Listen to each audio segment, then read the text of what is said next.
હા, એક ભાઈના લગ્ન થઈ ગયા ને પછી એને એના હગા વાલાઓને બધાને બોલાવ્યું. હગા વાલાઓને બોલાવ્યું કે મારે આ બાઈને છૂટું કરી દેવું કે. પણ કે તમને વાતો શું છે? એ કે હું પેલા છે ને આ વિચાર મને નહોતો આવ્યો એટલે હું ઘોડે ચડીને પરણવા ગયો તો. પેલા આવો વિચાર ન આવ્યો, પણ કે હવે તારે છે હું એ કે હું આ બાઈ આવ્યા પછી લખપતિ થઈ ગયો ભાઈ અટાણે.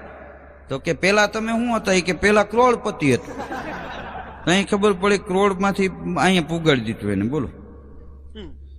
હા, એક ભાઈ ગુજરી ગયા હતા ને, એમાં એ ભાઈ મરી ગયો એટલે એનો આત્મો જમરાજા લઈને ગયા પરમાત્માના દરબારમાં. એટલે ત્યાં તો તરત ચોપડા ખોલ્યા કે આને કેવા કામ કર્યા છે.